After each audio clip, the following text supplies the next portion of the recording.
మహబూబాబాద్ జిల్లాలో hero junior NTR జన్మదిన వేడుకలను ఘనంగా నిర్వహించారు. తమ అభిమాన హీరో ఆయురారోగ్యాలతో జీవించి మరిన్ని చిత్రాల్లో నటించాలని కోరారు అభిమానులు.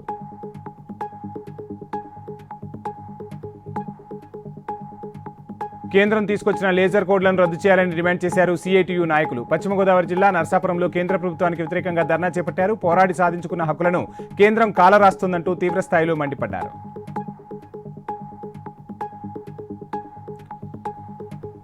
శ్రీకాకుళం జిల్లా ఎచ్చెర్లలో జూనియర్ ఎన్టీఆర్ జన్మదిన వేడుకలు ఘనంగా నిర్వహించారు. అభిమానులు ఏర్పాటు చేసిన బ్లడ్ డొనేషన్ క్యాంపును ఎమ్మెల్యే ఈశ్వరరావు ప్రారంభించారు.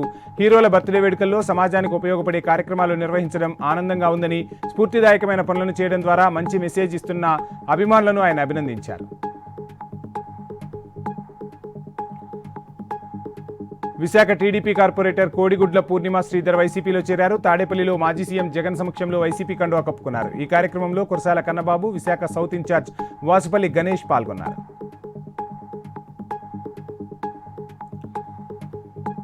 అల్లూరి సీతారామరాజు జిల్లా రంపచోడవరంలో తెలుగుదేశం పార్టీ మినీ మహానాడును ఘనంగా నిర్వహించారు. పోలవరం ప్రాజెక్టుతో నష్టపోయిన బాధితులను ఆదుకోవాలని ఎమ్మెల్యేను స్థానికులు కోరారు. వరదలతో ఇబ్బంది పడే గ్రామాలకు శాశ్వత పరిష్కారం చూపాలని విజ్ఞప్తి చేశారు.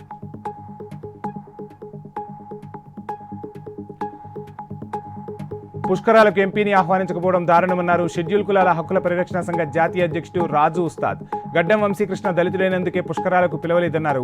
ప్రభుత్వం స్పందించి ఎంపీ వంశీకృష్ణకు క్షమాపణ చెప్పాలని ఆయన డిమాండ్ చేశారు.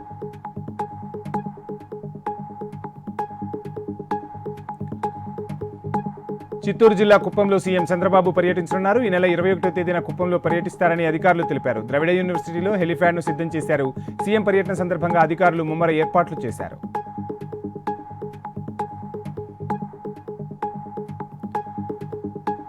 శ్రీకాకుళం జిల్లా ఎచ్చెర్లలో తెలుగుదేశం పార్టీ మినీ మహానాడు కార్యక్రమం ఘనంగా జరిగింది. కష్టపడి పనిచేసే ప్రతి కార్యకర్తకు పార్టీ అండగా ఉంటుందన్నారు ఎంపీ కలిశెట్టి అప్పలనాయుడు. స్థానిక ఎన్నికల్లో పార్టీ గెలుపు కోసం ప్రతి ఒక్కరూ కృషి చేయాలని పిలుపునిచ్చారు.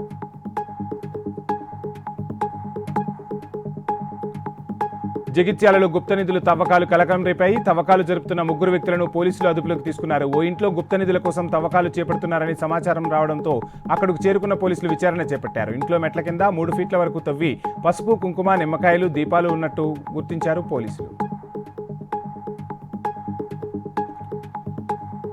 నంద్యాల జిల్లా ఆలగడ్డలో జరిగిన మినీ మహానాడులో ఎమ్మెల్యే భూమా అఖిలప్రియ సంచలన వ్యాఖ్యలు చేశారు. తమకు తెలియకుండా పదవులు ఎవరికీ ఇవ్వద్దని అధిష్టానానికి అల్టిమేటం జారీ చేశారు.